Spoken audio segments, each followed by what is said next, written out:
Bienvenidos a Grade, muchas gracias por acompañarnos en esta tercera sesión de la primera jornada del seminario hacia un desarrollo inclusivo y sostenible en América Latina, diálogos entre investigación y políticas públicas.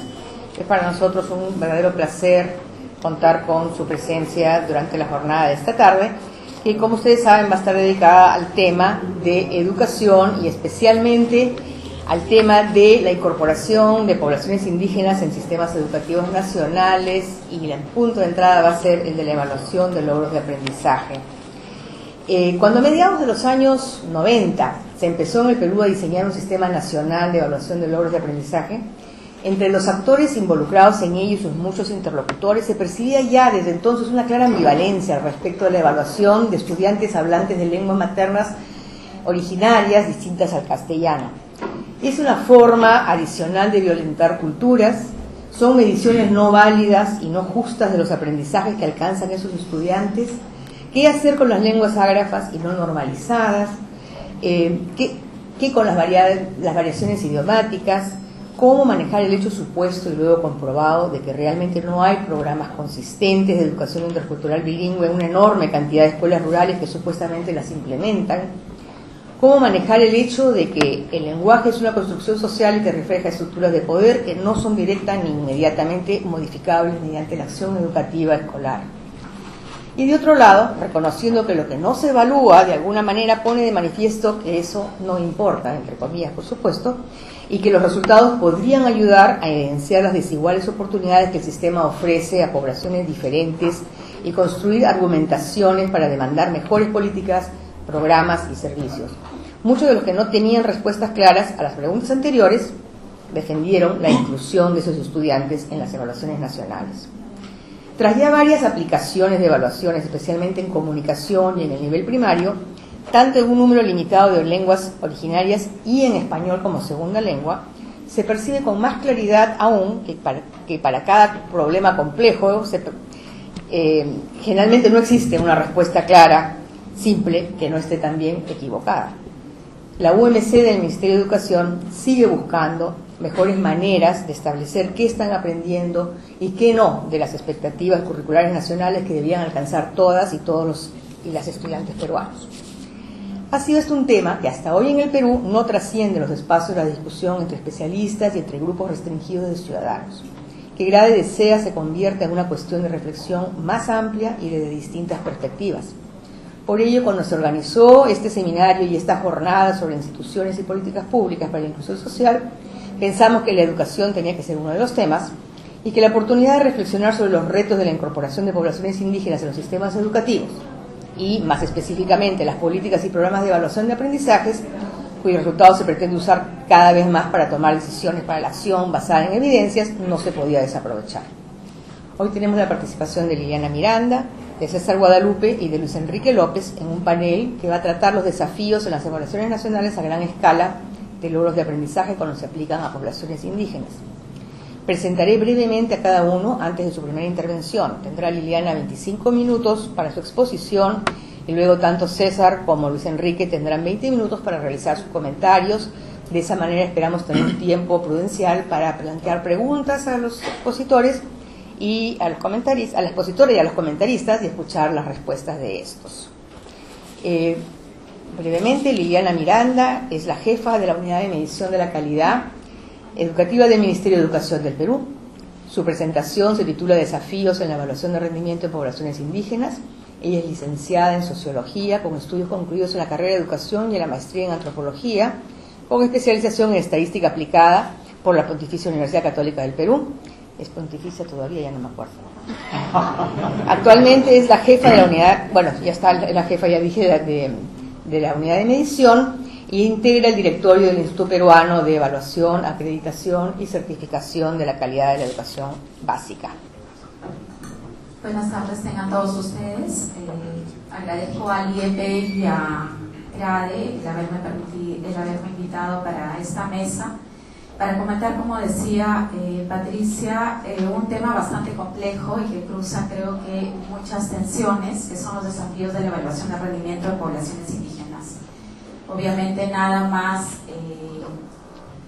que entra en tensión o dilema, por un lado el tema de las pruebas que por su carácter tienden a ser estandarizadas y por otro lado el tema de la diversidad que caracteriza justamente a las poblaciones indígenas.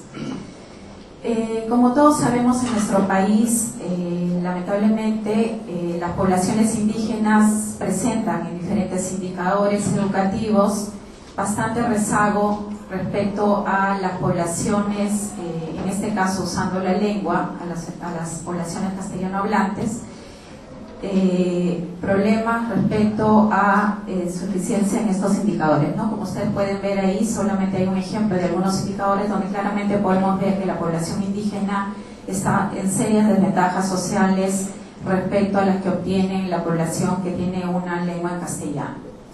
Estos indicadores que tienen que ver con indicadores más tradicionales educativos, que tienen que ver con el ingreso, con la cobertura, con la conclusión de la educación básica obligatoria, también se traducen en los resultados de los estudiantes de cuarto grado de primaria en instituciones educativas C y B, comprensión lectora, que es donde se centran las evaluaciones que estamos haciendo, y donde ustedes pueden ver claramente que el porcentaje de estudiantes que logra el nivel satisfactorio, es decir, aquellos que han desarrollado los conocimientos, habilidades esperados de acuerdo a nuestros referentes curriculares, son en todos los casos de menos del 15%, ¿no? La mayoría de nuestras poblaciones indígenas se encuentran en verdad en un nivel bastante bajo de habilidad, y incluso entre estas hay bastante diferencia entre las poblaciones amazónicas como las de Huajún, Shipibo versus las andinas como las de Quechua, Collao y Aymara.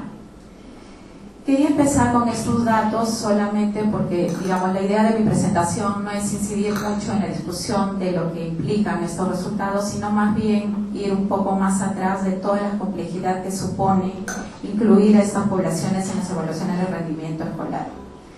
Una primera cuestión que quisiera señalar sobre esto es que tengamos claro todos los elementos que subyacen a cualquier proceso de evaluación. Un proceso de evaluación, de acuerdo a una literatura revisada, por lo menos supone 5 elementos, ¿no? Uno, que tengamos claro cuáles son los propósitos de la evaluación, es decir, para qué hacemos la evaluación, cómo la vamos a utilizar. Luego, que en una evaluación siempre hacemos una selección de la realidad a evaluar y hacemos una construcción conceptual de esa realidad. Luego, diseñamos y aplicamos los instrumentos que van a mediar, operacionalizar esta construcción conceptual que estamos haciendo. Luego vamos a hacer una formulación de los juicios de valor y luego hacemos todo esto con la idea de tomar decisiones o acciones para la mejora en base a la información que recogemos. De acá me parece importante señalar 2 cosas. Uno, que ni siquiera entrando, digamos, en el caso que nos convoca hoy día, que es el caso de las poblaciones indígenas, tenemos que asumir que siempre las evaluaciones suponen una construcción social de los constructos a los cuales estamos evaluando. Incluso si hablamos solamente ya de poblaciones urbanas, limeñas, el tema de evaluar, por ejemplo, matemática implica una construcción de lo que estamos llamando matemática, ¿no? Entonces creo que eso siempre hay que tenerlo claro cuando vemos los resultados de la evaluación. Hacemos una selección de la realidad, hacemos una operacionalización de la realidad, que es común, digamos, que cuando nos acercamos, por ejemplo, a cualquier tipo de investigación. Sin embargo, en el caso de evaluación, adicionalmente hay otro componente importante, y es que en función a la información que recogemos vamos a hacer un juicio de valor, ¿no?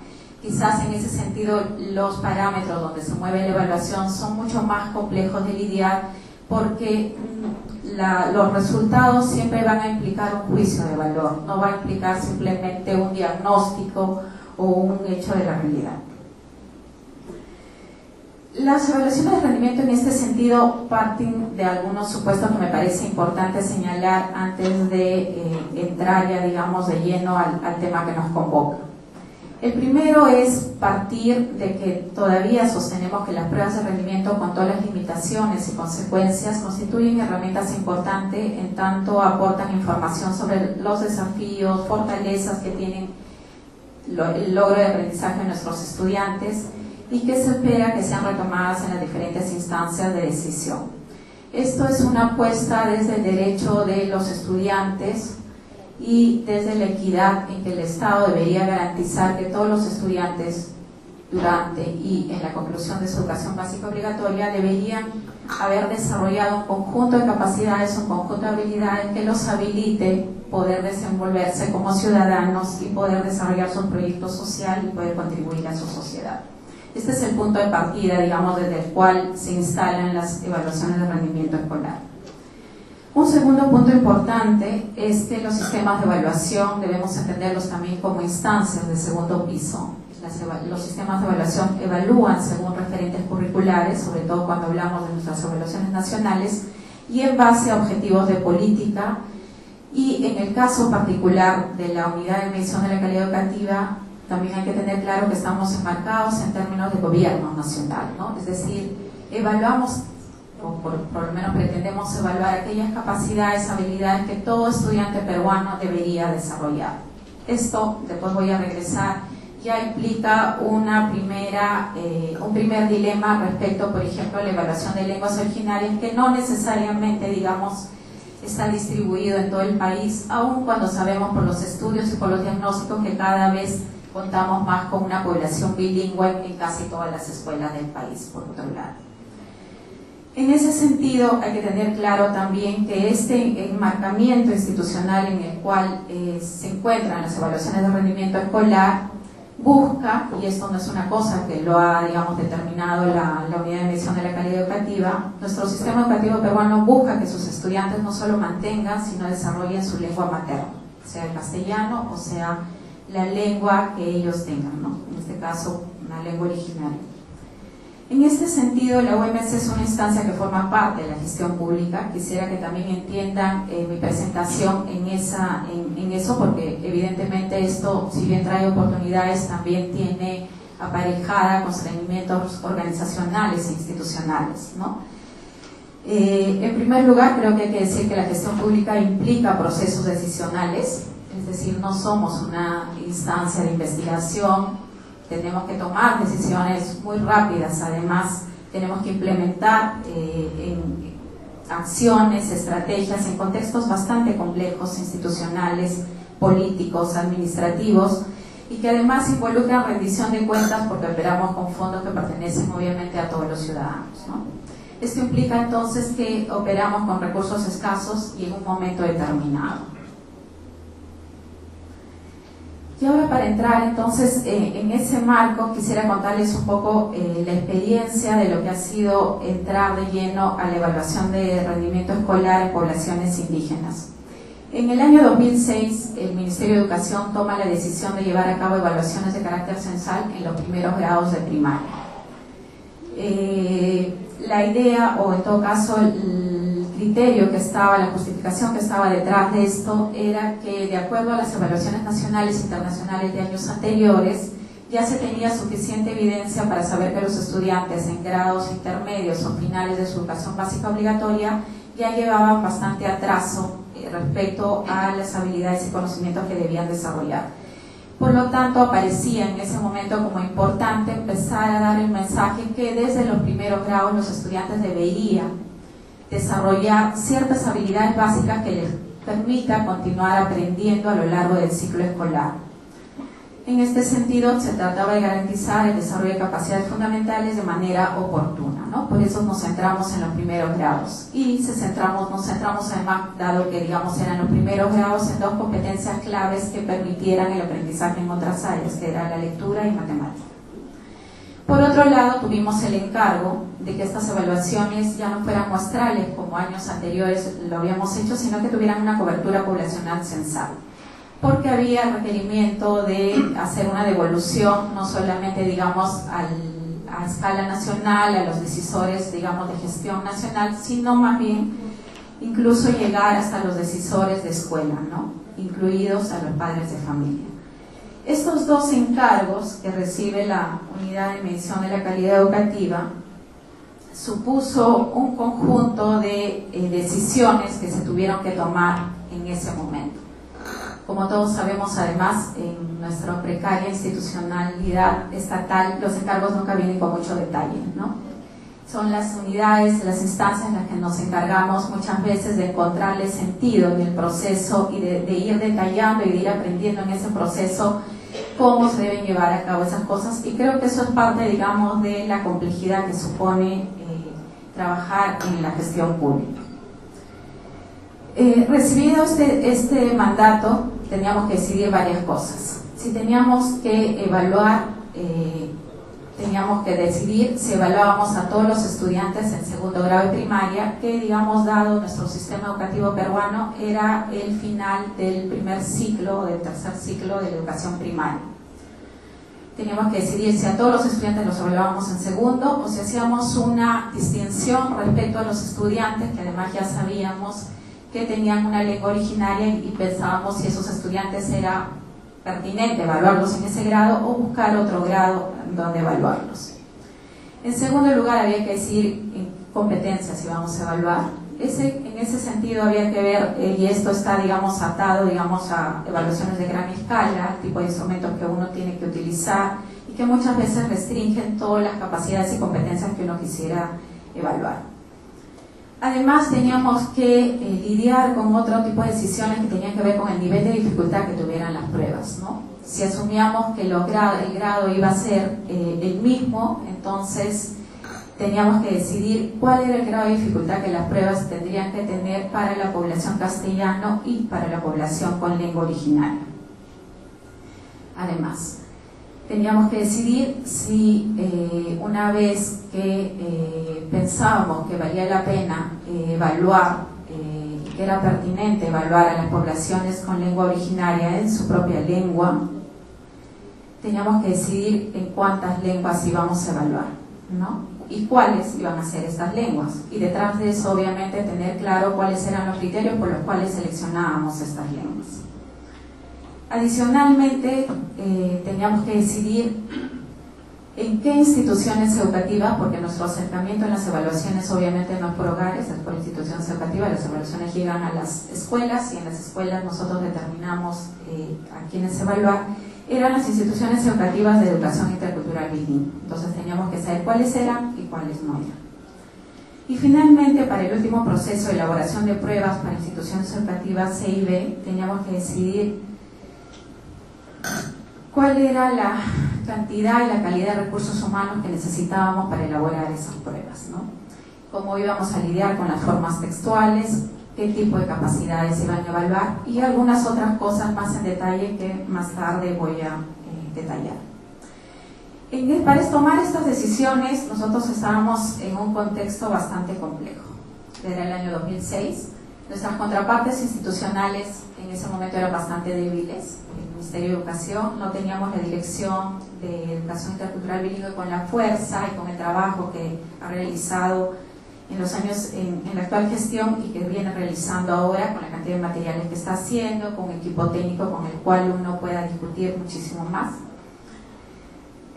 Con definiciones además poco claras para implementar la evaluación en términos curriculares. No teníamos un currículo pensado para poblaciones de lengua originaria. Les vuelvo a recordar que estamos pensando, el mandato que teníamos era evaluar en los primeros grados, por lo tanto sabíamos que estos estudiantes no solamente venían con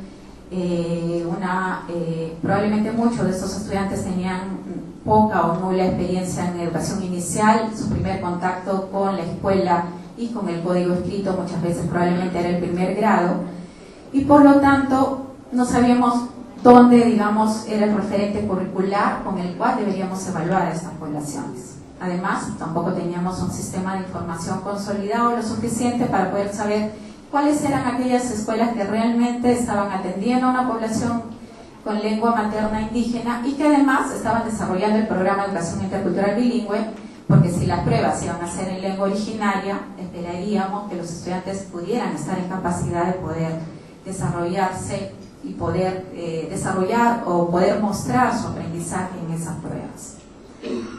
Adicionalmente, buscamos fuera del medio local alguna experiencia internacional que nos ayude a tomar estas decisiones y encontramos muy pocas. Con la gente con la que conversamos, siempre nos ponían los ejemplos de países como Canadá, donde, digamos, el bilingüismo ha sido muy exitoso, pero a continuación nosotros decíamos, pero obviamente el grado de exposición en términos de código escrito, en términos de que el código escrito cumplía una función social, no era la misma obviamente que teníamos en el país. Entonces no encontramos, digamos, mucha experiencia internacional para tomar estas decisiones. Además, tenemos que admitir que las evaluaciones a gran escala son poco flexibles a las gradaciones, ¿no? Un tema que ha sido de permanente y continúa siendo de permanente conversación con la Dirección de Educación Intercultural Bilingüe, por ejemplo, son cómo nos podríamos acercar de mejor manera a los diferentes grados de bilingüismo que prácticamente ya hay en todas las escuelas como parte de los procesos de migración que han ocurrido en nuestros países. Las evaluaciones en general tienden a ser muy poco flexibles a eso. Y adicionalmente a eso también nos estábamos operando, y acá tengo que admitir que en la gestión pública hay fuertes incentivos para desistir en estos intentos de diversificar cualquier acción que uno quisiera hacer, ¿no? Los incentivos son bastante fuertes, hay una lógica administrativa del Estado que más bien tiende, digamos, a la uniformización fuertemente. Además, hay competencias con otras demandas de evaluación, porque mientras más diversificamos un grado, digamos, en términos de lenguas, adicionalmente tenemos el reclamo de por qué no evaluamos otros grados, tenemos el reclamo de por qué no evaluamos otras competencias, aparte de matemática y comunicación, legítimas además porque, como sabemos, una de las consecuencias no deseadas que aparecen siempre que se instalan los sistemas de evaluación de rendimiento escolar son la estrechez curricular, ¿no? Entonces, además teníamos actores estatales y de la sociedad civil con distintas y a veces hasta contradictorias demandas. Una cosa que nos llamaba la atención es que nosotros, luego ustedes van a ver que finalmente optamos por hacer una división en términos de la población que evaluamos, pero nosotros decidimos, adelanto, que nosotros decidimos evaluar en cuarto grado a las poblaciones que desarrollaban el programa de educación intercultural bilingüe, luego de hacer algunos pilotos, ¿no? Para ver que después de 4 años de escolaridad estuviéramos lo suficientemente seguros de que los estudiantes estaban en condiciones de responder una prueba de corte más estandarizado. Sin embargo, paradójicamente, incluso de algunas organizaciones que promovían la educación intercultural bilingüe nos decían que mejor hubiera sido evaluar también en segundo grado, porque eso hubiera dado un mensaje mucho más claro de que efectivamente a esos estudiantes también al segundo grado de escolaridad deberían haber desarrollado ciertas capacidades, ¿no? Pero bueno, finalmente en este conjunto complejo, digamos, de demandas institucionales, constreñimientos estatales, demandas de la sociedad civil, la unidad asumió el desafío de hacer evaluaciones en lenguas originarias, y esto ha abierto un conjunto de oportunidades, pero también un conjunto de tensiones, temores y muchas preguntas hacia el futuro, ¿no? Entre oportunidades, creo que sería importante señalar algunas que nosotros particularmente consideramos, que creo que se proporcionó información al sistema sobre el logro del aprendizaje de estas poblaciones, que en general, digamos, como ustedes han podido ver en la segunda lámina que presenté, presentan resultados bastante bajos, muchísimo más bajos de lo que esperaríamos, pero que también, y como la evaluación tiene una cobertura censal, ha permitido, digamos, conocer algunas escuelas también exitosas que tienen resultados por encima del 80, del 90% en lengua originaria y en castellano como segunda lengua. Estas evaluaciones también, queriéndolo o no, han posicionado lo relevante, ¿no? Han posicionado de que estos estudiantes deberían desarrollar y aprender en su lengua materna, aún con todas las complejidades, con todas las consecuencias que probablemente aparecen, consecuencias negativas que ciertamente a veces aparecen en estos procesos. Creo que también ayudó a la discusión sobre la necesidad de graduar, la dificultad sobre lo que esperamos que logren los estudiantes en lengua originaria. Nosotros hemos participado en un proceso que todavía no lo hemos concluido, que ha sido la elaboración de los estándares de aprendizaje. Entonces, conjuntamente íbamos en esta elaboración de pruebas y en esta aplicación de pruebas.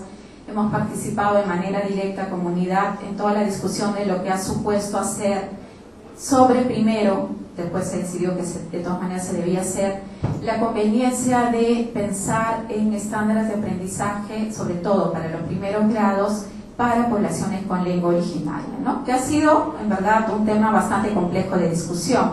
Es decir, en segundo, en cuarto, deberíamos esperar lo mismo de los estudiantes en lengua originaria y que eso sea comparable con lo que se espera de un estudiante en castellano.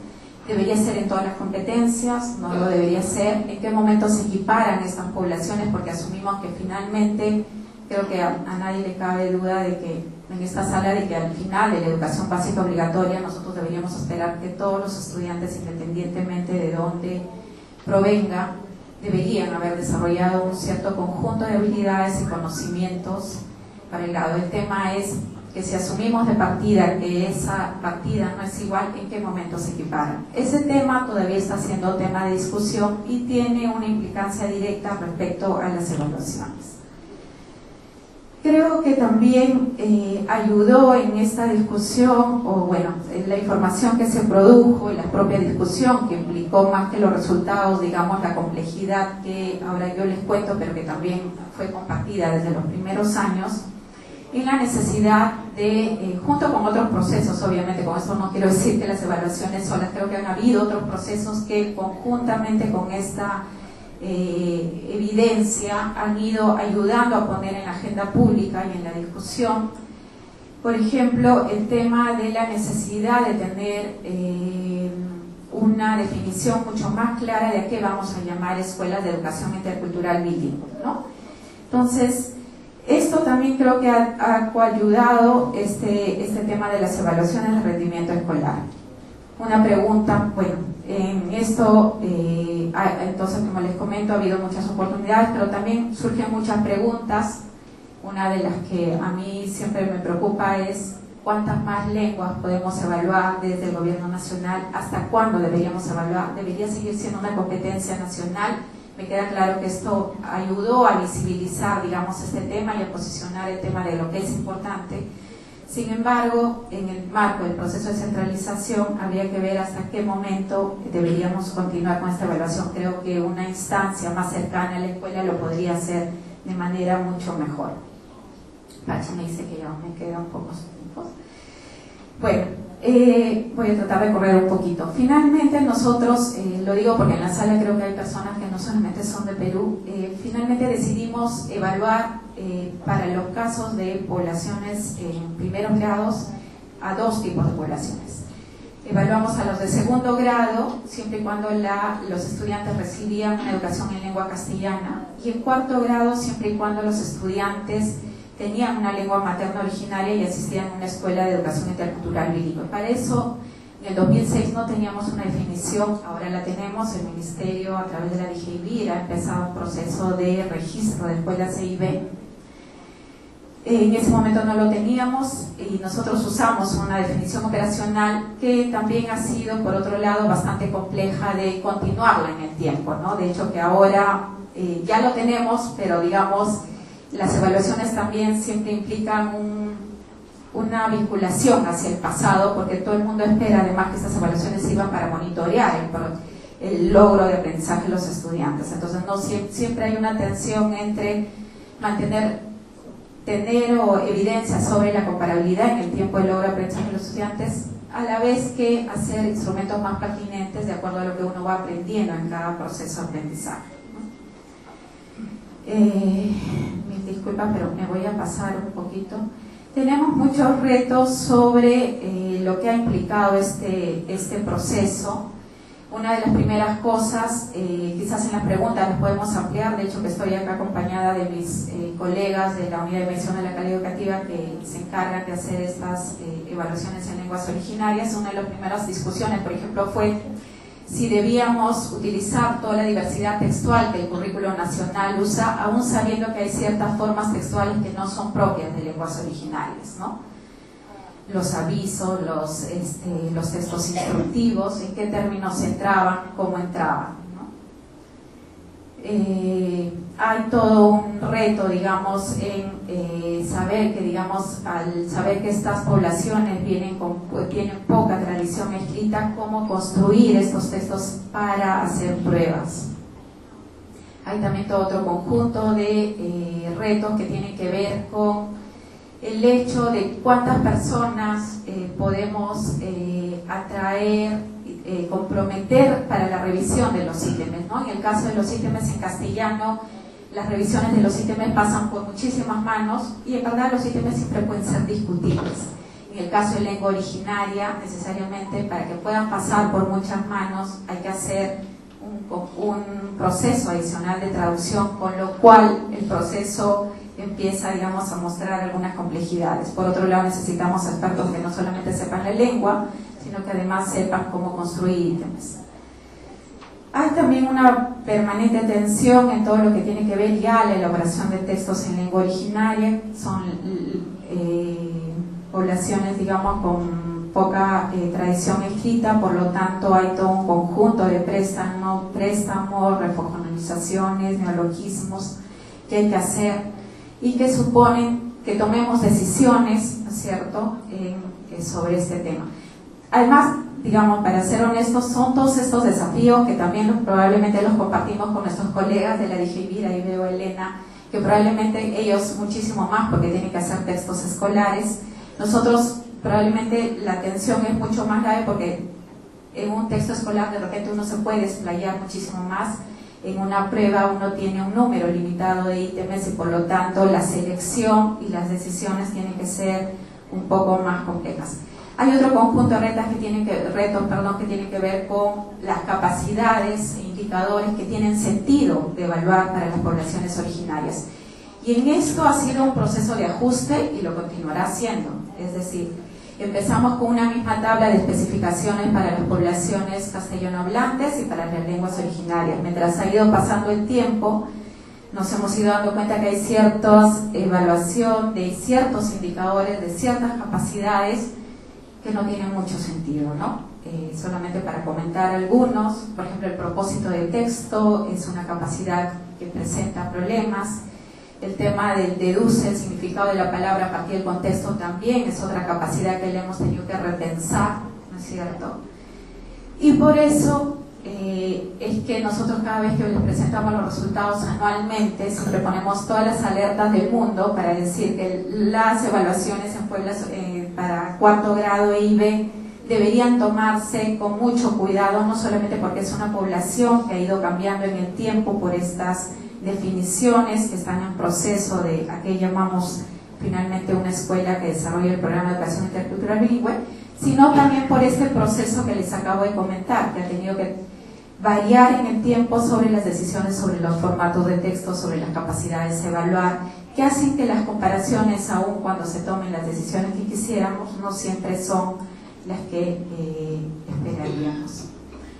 Finalizo con un conjunto de tensiones y desafíos que todo este proceso nos ha llevado. La obvia es que evidentemente estamos siempre en una tensión entre equidad y diversidad, a la par que hay un creciente reconocimiento legal y social de la diversidad cultural, debería decir ahí. Hay también, lamentablemente, a veces una sobreimportancia de los resultados de las evaluaciones estandarizadas, ¿no? El año pasado lo que pasó con nuestros resultados en PISA creo que grafica bastante bien lo que quiero señalar. Además, asumimos que, digamos, en países como los nuestros, a pesar de que reconocemos, digamos, nuestro carácter multicultural, obviamente los incentivos siempre son más fuertes para de todo tipo, ¿no es cierto? Pero en particular del sistema de evaluación, para medir aquellos aspectos que obviamente siempre son los dominantes, ¿no? Hay todo un conjunto, digamos, de retos que tienen que ver con este tema sobre las evidencias de validez relacionadas al contenido, que es una propiedad además que en términos psicométricos cada vez está más centrada en las inferencias que se hacen a partir de los resultados de las pruebas. Y entonces, en este sentido, hay todo un conjunto de preguntas, interrogantes que siempre están acechándonos y preocupándonos, ¿no? Creemos que no existe una solución definitiva a esta tensión. Lo más probable es alcanzar algún acuerdo intermedio donde se respete la diversidad mientras se va monitoreando también la equidad. Por eso seguimos apostando a continuar con este trabajo. Hay otro tipo de tensiones que tienen que ver con la información versus la estigmatización, porque como sabemos las pruebas periódicas, si bien nos permiten tener un flujo continuo de datos que sirven como insumo para la deliberación en la esfera pública, también ciertamente pueden tener un impacto adverso en las categorizaciones o cómo categorizamos finalmente el resultado de estas poblaciones. Yo quisiera admitir además, y esto creo que a todos los integrantes de la unidad donde trabajo, es que la psicometría, creo, apenas está empezando a tratar estos temas, ¿no? Para muchas cosas todavía no hay respuestas suficientes, ¿no es cierto? Por ejemplo, el funcionamiento diferencial de ítems te puede decir de manera descriptiva que un ítem tiene o presenta un funcionamiento diferencial del ítem, pero no te puede explicar por qué, ¿no es cierto? Eso pasa a veces a los equipos de evaluación, uno revisa los ítems y más bien pareciera que los sesgos fueran al revés, ¿no? Entonces, creo que estos temas todavía tienen mucho por andar, aún en países con largas tradiciones de evaluación estandarizada, y el avance respecto a la adaptación de pruebas para diversidad aún está en una etapa inicial, y creo que hay que asumirlo. Y en ese sentido, si asumimos eso, entonces, digamos, los cuidados respecto a las inferencias que tenemos que hacer tienen que ser mayores, ¿no? Ya lo señalé, para terminar, también hay otro conjunto de tensiones que tienen que ver con la comparabilidad temporal versus los ajustes de pertinencia. Cada vez hay una exigencia respecto a que el rendimiento se pueda monitorear en el tiempo, por lo tanto tenga que ser comparable, pero a la vez en espacios donde, sobre todo con poblaciones que recién estamos conociendo, hay que hacer ajustes de pertinencia cada vez más a los instrumentos. Hay un conjunto de definiciones curriculares a nivel del sistema que todavía están en proceso y que tienen que ver con los desafíos respecto a la evaluación en otros grados, en sexto grado, en segundo y secundaria, que son nuestras próximas evaluaciones. Tenemos que continuar haciendo estas diferencias, ¿no? ¿En qué sentido? ¿Cómo? Son preguntas que tenemos que hacer. Finalizo simplemente señalando que creo que en este tema nosotros lo que estamos proporcionando es un conjunto de información, y más bien creo que hay una invitación en general todas las organizaciones, a los investigadores que como ustedes, creo que la mayoría de estas salas son, a realizar más estudios, investigaciones. Creo que después de todo esto, creo que lo único claro que a nosotros nos queda es que más bien sabemos muy poco todavía sobre el nivel de aprendizaje de estos estudiantes. Gracias, Liliana, ha sido muy interesante tu presentación, como siempre, UMC siendo muy reconociendo limitaciones de su trabajo, que por demás siempre aspira a ser de nivel excelente, y tratando de ir mejorando procesos que, como ellos indican, entran en tensión por la necesidad de también poder guardar comparabilidad. Tienes que cambiar cosas, pero a la vez tienes que mantener algunas iguales. La tensión que han vivido desde que comenzaron a hacer estas evaluaciones. Seguidamente intervendrá César Guadalupe, que es profesor en la Universidad del Pacífico. Él es magíster en Pensamiento Político y Social y doctor en Educación por la Universidad de Sussex en Inglaterra.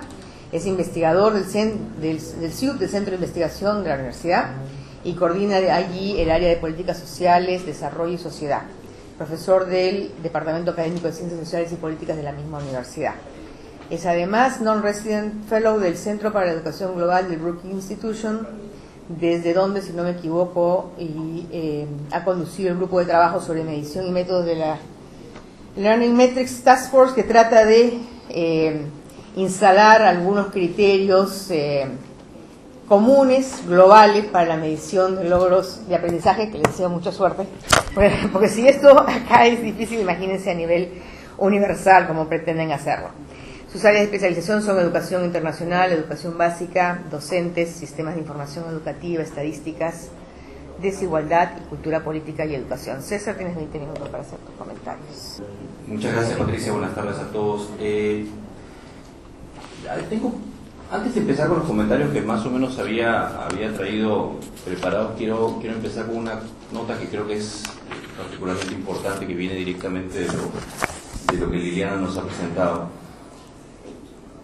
Quiero empezar por el final de lo que decía Liliana. Planteaba el tema de que sabemos poco, y plantea ese sabemos poco por una razón fundamental, porque tenemos pocas respuestas a muchas de las preguntas que se han sido planteadas en la presentación. Sin embargo, esas preguntas están planteadas y eso ya es un progreso significativo respecto de cosas que existen en otras partes.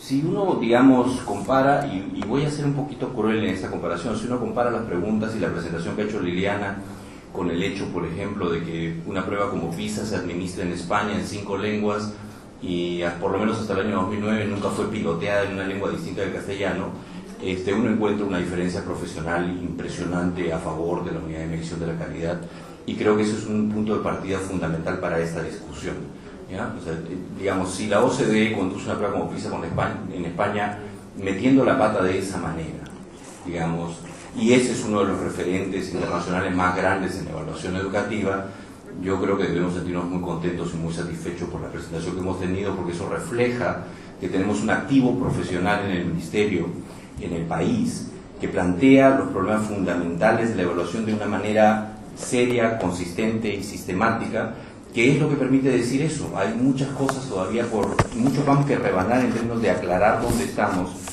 y poder resolver problemas que tenemos. Esa es una primera cosa que me parece clave para poner el contexto de esta discusión. La segunda cosa que me parece importante tiene que ver con el problema de ¿para qué estamos discutiendo sobre pruebas estandarizadas o pruebas comparables?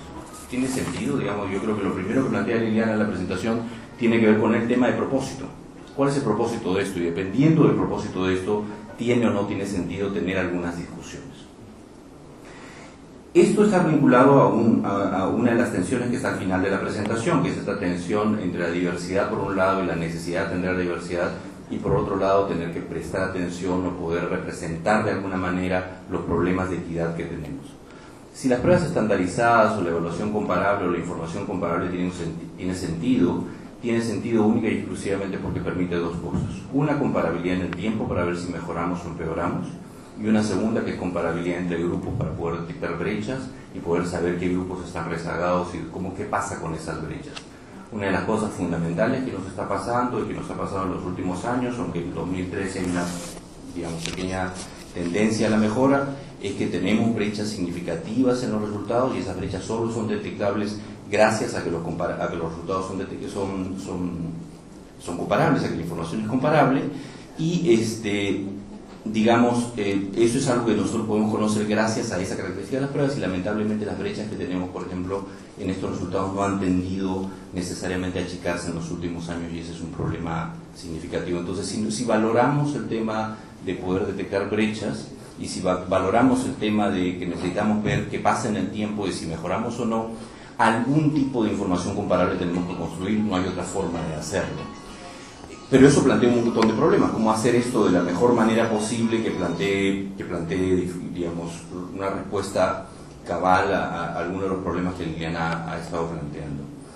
Una consideración general que también quisiera plantear es que creo que hay que perder un poquito una tendencia medio provinciana a ver el tema de la educación bilingüe de una manera bien idiosincrática, ¿no? Es como si fuera algo que nos pasa a nosotros nomás y por eso no sabemos bien cómo hacerlo.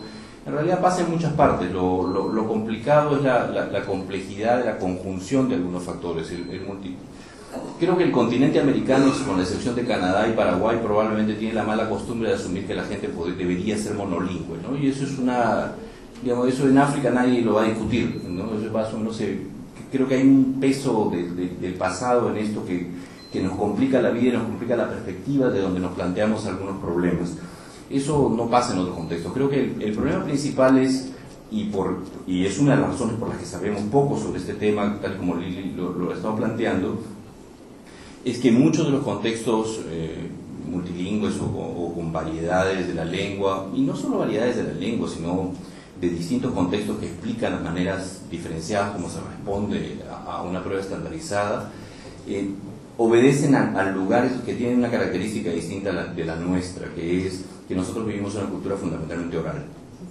Esa oralidad, que creo que no la estamos manejando bien, por ejemplo, ni siquiera en la formación docente. O sea, yo quiero preguntar cuántos programas de formación docente le enseñan a los maestros a enseñar a leer en un contexto ágrafo.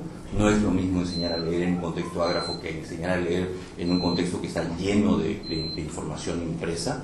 ¿En qué medida, por ejemplo, la formación docente toma eso en cuenta, o los programas curriculares toman eso en cuenta? Yo creo que eso es un problema, Y claro, o sea, no es una preocupación pues digamos, de quienes desarrollan pruebas estandarizadas en Alemania, ¿no? O sea, no ese es el problema de ellos. Ese es un problema de un país como Níger, ¿no? Un país como Níger, donde solamente el 27% o 30% de la población adulta alguna vez fue a la escuela. Entonces, ahí entonces sí empezamos a ver algunos problemas que se empiezan a aparecer un poquito más a nosotros. Lamentablemente, digamos, la experiencia de evaluaciones estandarizadas en Níger, digamos, es bastante limitada, ¿no? Básicamente no las hay. Hay una pequeña experiencia de pilotaje de evaluación entre adultos de competencias de lectura y uso de números en 6 de las lenguas que se hablan en Níger, 7 incluye el francés, que digamos bota alguna información preliminar, pero no hay muchísimo más. Y ese es para mí uno de los problemas, entender que el multilingüismo no es una anomalía, deberíamos entenderlo más como la normalidad, aunque estamos formateados para pensar de otra manera, por un lado, y por otro lado entender el problema de que la oralidad de la cultura peruana, y no estoy hablando solamente de la Amazonía o de las comunidades pequeñas de las, digamos, andinas, estoy hablando de toda la cultura peruana, estoy hablando de lo que pasa en la esquina, que la gente tiene un cartel que dice pare y eso no significa absolutamente nada, es un dibujo que está ahí que no tiene ningún, digamos, no es solo un problema de reglas de tránsito, es un problema de nuestra relación con el texto escrito, que es una cosa que creo que hay que plantearse, que plantea un montón de problemas acá, especialmente por las, digamos, las consecuencias que tienen las decisiones que se toman acerca de la evaluación. En la presentación Liliana habló de las decisiones que se tomaron en el año 2006 para crear la evaluación censal de estudiantes y cuáles son las consecuencias o cómo de esa decisión se deriva un conjunto de áreas que tenían que ser abordadas por la UMC y han sido abordadas por la UMC en estos años para desarrollar la evaluación censal de la mejor manera posible, en general y en particular prestando atención digamos, a los estudiantes que asisten a algún tipo de educación bilingüe. Yo quiero, digamos, llamar la atención sobre algunas cosas más que van más allá del tema del bilingüismo en las decisiones de la evaluación censal. La decisión es muy clara, ¿no? La decisión es: necesitamos una evaluación censal porque necesitamos reportar cosas a los padres. Si no necesitásemos reportar nada a los padres, no necesitamos una evaluación censal. Digamos, ese es básicamente el asunto. Una evaluación censal lo único que permite, como ventaja frente a una evaluación muestral, es que uno puede tener resultados con menor nivel de agregación, con resultados por niño o resultados por escuela. Esa es la única razón. Digamos, si no fuera por esa razón, seguiríamos haciendo evaluaciones muestrales como las que hicimos el 96, el 98, el 2001, el 2004, o como se hace PISA o como se hacen otras pruebas. Y esa es una pregunta que hay que hacerse. ¿Realmente necesitamos reportar información a ese nivel? Digamos, después de 8 años de haber tomado esa decisión, ¿cuál fue el propósito que esa decisión quería servir? ¿Se ha alcanzado ese propósito? ¿Se ha logrado que los padres de familia, indignados por la mala educación que reciben sus hijos, vayan a las puertas de las escuelas y los cuelguen a los directores y entonces todo va a mejorar? Porque ese era el razonamiento que estaba detrás de la decisión. Digamos, hay que decirlo bien clarito, o sea, la decisión no estaba vinculada a otra cosa, la decisión o la propuesta de hacer las cosas de esa manera estaba vinculada a esa lógica. Bien o mal, digamos, no tengo mi opinión evidentemente sobre ello, pero hay una lógica detrás de la decisión y hay que entender la decisión y hay que entender si esa decisión ha llevado a acciones que han provocado los resultados esperados o no. Tengo la sospecha que no. Yo he visto gente protestando por otras cosas, no he visto gente protestando porque los niños no aprenden a leer básicamente, ¿no? Entonces, ¿por qué es importante hacer esa pregunta? Porque hacer una evaluación censal significa, además, perder información, porque no es mucho lo que se puede preguntar cuando se tiene que hacer una prueba estandarizada común a nivel general. Uno puede hacer un conjunto muy pequeñito de preguntas, porque cuando uno hace una muestra, hace un conjunto pequeñito de preguntas a algunos niños, a otras las hace otras y a otros las hace otras, entonces el pool de preguntas que uno tiene al final es mucho más amplio y por lo tanto uno puede cubrir tanto en temas, temáticamente una prueba muestral puede cubrir más temas y cubrirlos con mayor profundidad que lo que puede hacer una prueba censal. Hay una pérdida de información muy importante por ello y la pregunta que yo me planteo es, digamos, si vale la pena seguir teniendo esa pérdida o no. Y una segunda parte de la decisión del 2006 es hacerlo en primeros grados, lo cual me parece fundamental en el sentido siguiente. Es mejor detectar el problema cuando todavía se puede arreglar que detectar el problema cuando ya sea tarde. Desde ese punto de vista todo es perfecto, todo suena razonable. Sin embargo, las cosas que uno le puede preguntar a un niño de 6, 7 años, porque en realidad en teoría deberían tener 7 al final del segundo grado, pero dado los patrones de matrícula de los últimos 10 años hay muchísimos niños de 6 en segundo grado en realidad. Digamos, si ustedes piensan que en el año 2006 aproximadamente 220.000 niños de 5 años ya estaban matriculados en primer grado, eso tiene otra explicación, pero digamos eso explica la importancia de la matrícula adelantada que tenemos en la primaria peruana hoy día. Cuando uno tiene que hacerle preguntas a un niño de 6 o un niño de 7 años, es bien difícil que uno le pregunte, por ejemplo, cuál es el nivel educativo de su padre, ¿no? Entonces no podemos construir variables importantes, como por ejemplo el nivel socioeconómico de la familia, que nos permitirían analizar los resultados de mejor manera e entender los resultados de mejor manera. Eso no se puede hacer con una prueba de ese tipo en segundo grado. Entonces ahí hay pérdidas también de información que son importantes entender. Puede que tenga un valor, no estoy diciendo que no lo tenga, creo que tiene otros valores que no estaban previstos en el diseño original, creo que ha suscitado, digamos, poner sobre la agenda a nivel de los gobiernos regionales, en algunas de las UGELs y probablemente en muchas de las escuelas, que el problema de aprendizaje es fundamental, pero, pero ese no era el propósito inicial, digamos, si le salió de casualidad casi, y eso es bueno, pero hay que repensar un poquitín las cosas para discutir estos temas. Y eso tiene que ver con una última cosa más que es fundamental desde el punto de vista de las lenguas. Evaluar en los primeros grados significa evaluar no una lectura consolidada, sino una lectura en proceso de adquisición. Los procesos de adquisición de las habilidades lectoras son muchísimo más dependientes de las características de la lengua, de las características de los sistemas de escritura, de las características de lo que uno porta como lengua materna, que las habilidades de una comprensión lectora de cualquiera de nosotros. Digamos, cualquiera de nosotros tiene un parrafito delante, ya estamos lo suficientemente viejos como para que no importe mucho como sea, todos podemos leerlo más o menos bien. Pero en el proceso de adquisición de la lectura, que la lengua tenga muchos alógrafos o no, es muy importante, que la lengua use muchos diacríticos o no, es muy importante, que la lengua, etcétera, etcétera, digamos, son cosas que pesan demasiado y hacen que la evaluación comparable sea mucho más problemática. Mi quechua está bastante oxidado, así que no voy a hablar de ejemplos de quechua y mi conocimiento de las lenguas amazónicas es básicamente cero, entonces voy a hablar de otras cosas como ejemplo. Si uno quiere ver el proceso de adquisición de lectura, por ejemplo, en una lengua como el árabe, uno tiene un problema. El árabe, por ejemplo, no tiene mayúsculas y minúsculas. Primera cuestión. Entonces es más fácil, ¿no es cierto? No, no es más fácil. No tendrá mayúsculas y minúsculas, pero las letras se escriben de 4 formas distintas, dependiendo de si están al inicio, a la mitad o al final de la palabra, o si están aisladas. Entonces, en vez de tener 2 formas como tenemos nosotros, tienen 4. Y lo más gracioso es que muchas de las letras, básicamente las vocales, no se escriben. Entonces la decodificación de palabras aisladas es básicamente imposible a menos que uno ponga todos los diacríticos. Solo para poner un ejemplo. O la estructura gramatical, ¿dónde va el verbo? Si el verbo va al final o el verbo va a la mitad de la frase, el verbo va sujeto, verbo, objeto como tenemos nosotros, o sujeto, objeto, verbo como es en el alemán o es en el mongol. Si uno tiene las lenguas ordenadas de esa manera, el proceso de adquisición de la lectura es distinto. Yo no puedo hacer como funciona en español, que es tan bonito, que yo sé que Pepito va a su casa, entonces tengo el sujeto, tengo la acción y luego tengo el objeto. Si yo tengo que escribir Pepito, casa, va, si no llego al final no voy a entender nada, ¿no? Entonces hay una forma de construcción del significado que es distinto, dependiente de la estructura de la lengua y de la estructura no solo de la lengua que se está leyendo, sino en el proceso de adquisición de la lectura de la lengua que ya se tiene previamente en casa o en la cabeza. Y eso es solamente para hablar de algunos de los problemas que existen con las estructuras de la lengua y el proceso de la lectura, ¿no? Entonces el problema está ahí y eso se traduce en la manera, por ejemplo, como se construyen ítems, ¿no? En ese sentido, por ejemplo, si uno mira pruebas internacionales, hay básicamente 2 perspectivas acerca de la construcción de preguntas. Las preguntas deben ser realistas, es decir, deben ser ítems reales, situaciones reales, o deben ser ítems ficticios creados para efectos de la prueba. PISA funciona de la primera manera, los estudios de la IEA funcionan de la segunda, se crean situaciones ficticias para leer. Suena súper razonable decir que los ítems deben ser realistas, pero mientras más realistas son más dependientes del contexto. Y entonces puede producir un montón de otros problemas.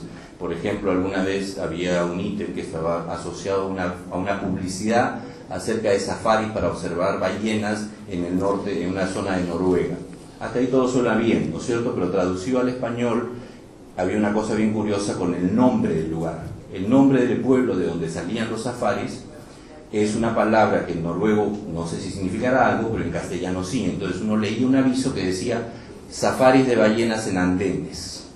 Entonces yo me empiezo a imaginar una ballena en un andén y estoy en problemas. Lo que pasa es que el pueblo este de Noruega se llama andenes. Entonces si el ítem es realista, puedo empezar a crear muchísimo ruido en otros espacios, ¿no? Entonces mientras más realista es más dependiente del contexto. Y mientras menos realista es y más independiente del contexto se vuelve más artificial también, y eso también plantea otros problemas. Esos son solo algunos ejemplos de algunos problemas que se dan en la lectura, y el problema de las matemáticas es aún peor, ¿no? El problema de las matemáticas es aún peor si uno compara que no todo el mundo opera con sistemas decimales, o hay gente que opera con sistemas decimales, si uno ve que los sistemas de notación en matemáticas son distintos, si uno piensa, por ejemplo, que de nuevo para hablar del ejemplo del árabe, nosotros tenemos singular y plural, ¿no es cierto? En árabe no, hay singular, hay dual y hay plural, es decir, 1, 2, 3 o más. Entonces, ¿cómo se estructura eso a la hora de operar con números, o a la hora de operar con números, con estímulos reales, por ejemplo, acerca de precios? Ustedes acuérdense de la época de la hiperinflación y cómo operábamos como números, ¿no es cierto? Nadie compraba un chocolate por 8 millones de soles, ¿no es cierto? Era 8 intimillón porque teníamos que volar los ceros porque si no se podía operar. Entonces, ¿cómo operan las sociedades que tienen otros manejos de los números? O cómo opera, digamos, el sistema tradicional de división etíope que utiliza factorización, digamos, sobre potencias de 2 para multiplicar, lo cual es una cosa completamente loca para nosotros, pero que existe y digamos que plantea problemas acerca de encontrar este balance al cual Liliana se ha referido también entre la pertinencia de lo que se está haciendo y la validez y la comparabilidad de los resultados, que son súper importantes para el tema de dar cuenta de brechas de equidad. Entonces, digamos, en resumen, y tratando de hacer un balance de lo que a mí me suscita la presentación de Liliana y los problemas que está detrás, yo creo que hay 2 o 3 cosas fundamentales que tenemos que aclararnos, ¿no? Tenemos que aclararnos cuál es el propósito por el que queremos hacer eso, tenerlo sumamente claro, y vivir con las consecuencias de las decisiones que eso acarrea, en términos de si vamos a hacer, si es bueno tener evaluaciones estandarizadas hasta cierto límite, si es bueno que sean los primeros grados o mejor que sean los siguientes, cómo manejar el tema de la oralidad es una pregunta que para mí es absolutamente fundamental. Entonces, para mí esos son los comentarios, digamos, claves que me suscita la presentación. Y lo último es solamente ratificar lo que dije al inicio, que lo bueno o una de las virtudes que esto tiene es que tenemos espacios para discutirlos, tenemos un ministerio, una UMC en el ministerio no solo abierta, sino deseosa de discutirlo, que uno participe de esa elaboración colectiva de cómo abordar estos problemas, y eso, la verdad, aunque ustedes no lo crean, escasea en otras partes del mundo, digamos, donde las visiones son más, nosotros ya sabemos cómo se hace, ustedes háganlo y listo el pollo, ¿no es cierto? Y digamos, eso no, las cosas no son tan fáciles, y es bueno que tengamos ese espacio, es bueno que tengamos esas oportunidades, es bueno que tengamos ese activo dentro del ministerio con el cual contamos como país. Gracias. Gracias, César. No puedo abusar de mi condición de moderadora, pero sí quisiera adelantar alguna pregunta, y tiene que ver con esto del propósito. Me pareció interesante que se postulara que la única razón para tener una prueba censal sea para llegar a los padres, y me pregunto si no hay otras, y si el retorno a los docentes y al equipo docente no es el que ha primado, digamos, en la intención de la UMC, coloca el tema en un plano diferente, ¿no? Seguidamente vamos a ceder la palabra a Luis Enrique López Hurtado. Él es sociolingüista y educador, es peruano, ha vivido muchos años fuera, está especializado en educación intercultural bilingüe con pueblos amerindios, es asesor principal de la Cooperación Técnica Alemana GIZ ahora, en el programa de formación en educación intercultural bilingüe para los países andinos, PROIBE Andes, y docente investigador de la maestría en educación intercultural bilingüe de la Universidad Mayor de San Simón de Cochabamba, Bolivia. Tengo entendido que en este momento no estás desempeñando esa función, sino que estás en Guatemala, y puedes al principio explicarnos un poquito lo que estás haciendo por allí. Y es autor de varios libros y numerosos artículos sobre temas relativos a la educación intercultural bilingüe que han sido publicados en distintos países. Con ustedes, Luis Enrique, 20 minutos, por favor. Muchas gracias, Pachi. Bueno, gracias a Grada y al IEP por la invitación. Sí, como decía Pachi, estoy trabajando en Guatemala desde hace ya 7 años, dejé Bolivia hace 7 años. Estoy dirigiendo un programa de educación de la cooperación alemana que ahora está atendiendo temas de la educación secundaria y que tiene que ver con esta relación entre educación para la vida y educación para el trabajo. En eso estoy focalizando el trabajo en zonas mayormente rurales y preferentemente indígenas. Bueno, en primer lugar, quiero expresar mi complacencia también por la exposición de Liliana. No conocía la exposición hasta antes de llegar aquí y escucharla de viva voz. Así que voy a reaccionar a lo que he escuchado y luego plantear algunas cosas más de carácter general que tienen que ver con el título de la mesa, que es Incorporación de poblaciones indígenas a la educación, ¿verdad? Entonces, respecto de lo primero, coincido en mucho con lo planteado por César hace unos minutos, yo quisiera comenzar con una anécdota de una evaluación que nos tocó hacer en Puno en 1988-1989, luego de casi 10 años de aplicación de un programa de educación bilingüe para niños, aymara hablantes y castellano hablantes, y la prueba se aplicó en el 4º grado. Y nos tocó trabajar con el DIE, el Departamento de Investigación Educativa de México, y vino un equipo de colegas de México presidido por Elsie Rockwell para ayudarnos a evaluar a los niños. Y me voy a referir solo a lo que ocurrió en la evaluación de matemática, precisamente porque tiene que ver con algo que mencionó César y que puede ilustrar la discusión sobre estos temas de oralidad, escritura y de conocimiento propio y conocimiento ajeno, entre comillas, ¿sí? Se elaboró una prueba estándar en matemática de acuerdo al currículo nacional de entonces para el 4º grado de primaria y se la aplicó en lengua aymara y en lengua castellana. Los resultados fueron parecidos y los chicos salían bastante mal, tanto en castellano como en aymara. Salían mal más a nivel de resolución de problemas que a nivel de operatoria. Entonces, preocupados por los resultados, con el mismo equipo mexicano desarrollamos otra prueba y otra manera de evaluar, y a esto quisiera llamar la atención. Ustedes saben que en el altiplano, así como en Bolivia, hay una fecha de la fiesta de las alacitas, entonces se venden productos en miniatura y también hay billetes en miniatura. Entonces, acopiamos un conjunto de estos productos y de estos billetitos y instalamos una simulación de compra y venta. Y entonces unos niños eran vendedores y otros niños eran compradores. Pues resulta que los mismos ítems que habíamos evaluado por la vía convencional salían con resultados totalmente distintos. Es decir, todos los chicos salían sobre la media en matemática y no en la prueba estandarizada. Y eso nos puede llevar a dos preguntas. ¿No sabían leer suficientemente? No, porque en la prueba de lenguaje sí salían bien, tanto en castellano como en matemática, como en lengua indígena. Pero creemos que los resultados que esa experiencia nos arrojó era, uno, que tenía que ver con el contexto de oralidad, y dos, con el contexto per se, es decir, los niños aymaras, en este caso, hijos de comerciantes, eran muy diestros en el manejo de dinero y eran diestros también en la compra y venta de productos, y podían sumar, restar, multiplicar y dividir como el currículo nacional lo exigía. no lo podían hacer cuando estaban estas cosas puestas en el papel y de manera descontextualizada. Entonces el tema del contexto me parece que es vital. Y allí sí, reitero lo dicho por César respecto a la cuestión de la oralidad.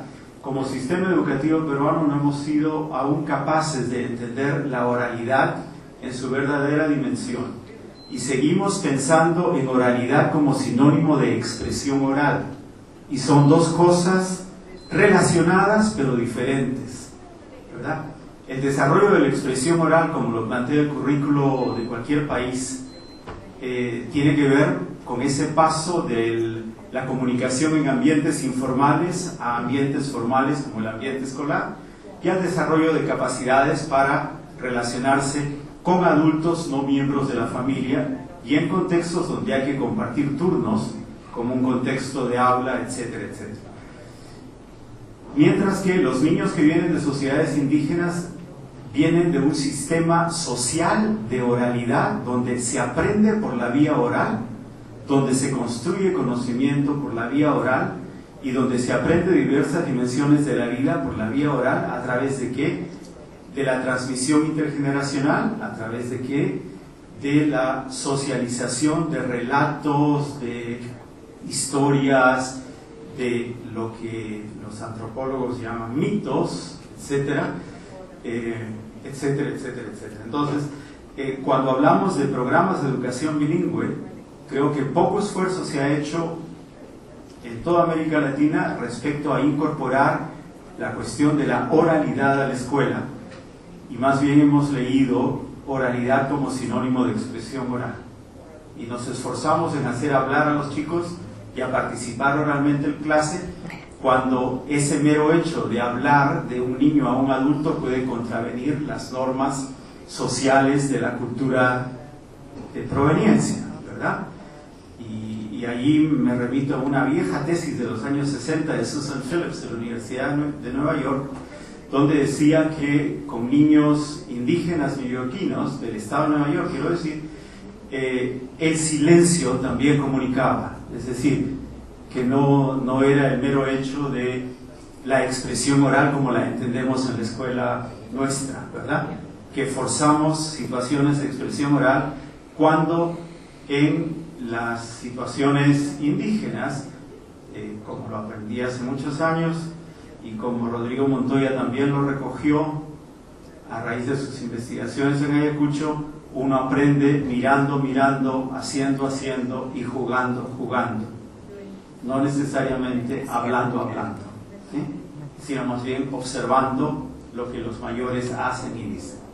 Bueno, respecto de la voy a volver a algunos temas generales como este más adelante, pero respecto de la presentación de Liliana, yo tengo allí un primer problema que creo que vale la pena discutir en el país, que no tiene que ver solo con educación, sino tiene que ver con la forma como se recogen datos étnicamente diferenciados en el país y que tienen que ver desde los censos hasta la forma como el Ministerio de Educación define quién es indígena y no indígena, ¿verdad? Y allí pareciera que seguimos anclados al criterio lengua como único indicador de pertenencia étnica, pero resulta que con el transcurso del tiempo, con los cambios que ha habido en el país de diversa índole, primero, hablar una lengua indígena no es sinónimo de ser indígena en el país, porque hay población mestiza, todavía reductos de mestizos en Ayacucho y Cusco que no son indígenas pero que hablan una lengua indígena. Pero el caso a la inversa es mayor hoy día, porque por razones de opresión cultural muchos individuos indígenas han perdido su lengua ancestral y se comunican hoy en castellano, ¿verdad?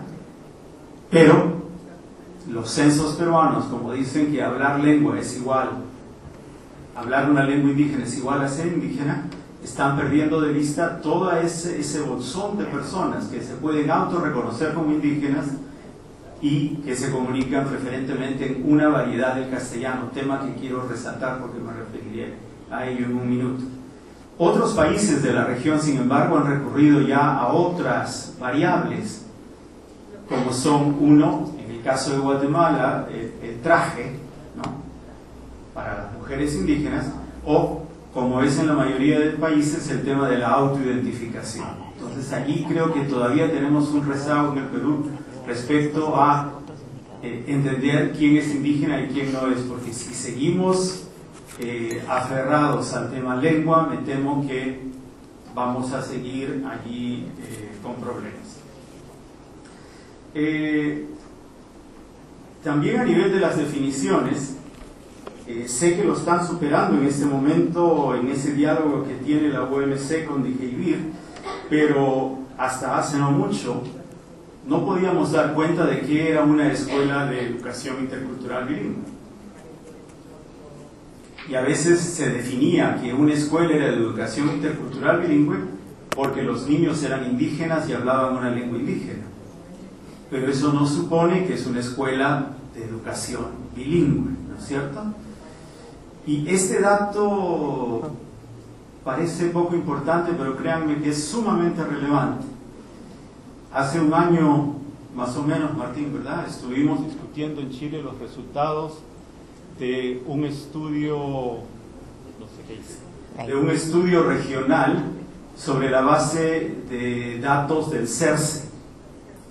Y se había un grupo de colegas chilenos había tomado la base del CERCE y llegaba a hacer inferencias sobre beneficios o no de la educación bilingüe intercultural o intercultural bilingüe a partir de los resultados que los chicos obtenían en las pruebas estandarizadas.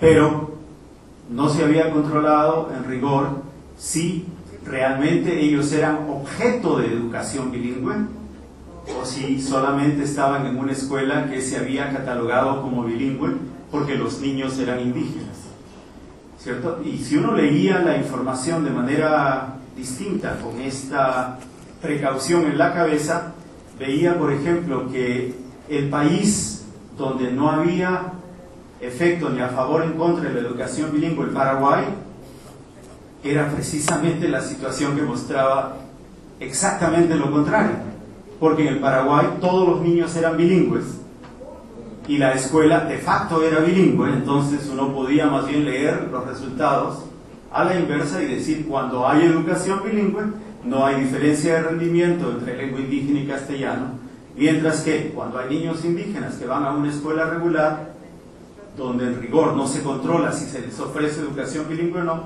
los resultados son malos en ambas lenguas, ¿no? Entonces, el tema de la definición de qué es una escuela EBI me parece clave para el trabajo de la UMC. Y como digo, sé que hay avances ahora en este diálogo permanente con DIJEIBIR, y es esperar que las pruebas próximas nos den una mayor claridad al respecto. Ahora, con la anécdota que les contaba de la prueba en matemática a partir de las salacitas o a partir de una prueba escrita, también cabe reflexionar sobre cómo evaluar en contextos de diversidad, ¿verdad? Y allí las precauciones que nos decía César sobre si censal o muestral creo que deben ser tomadas en cuenta, pero el tema de cómo evaluar me parece mucho más clave aún en contextos donde no hay una cultura de evaluación, ¿verdad? Y donde si hay alguna cultura de evaluación se evalúa de manera distinta, y se evalúa socialmente y se evalúa en grupo y no se evalúa individualmente, ¿no es cierto? Entonces creo que allí tenemos que reflexionar un poco más sobre cómo evaluar en contextos de diversidad, cómo evaluar en contextos indígenas en particular.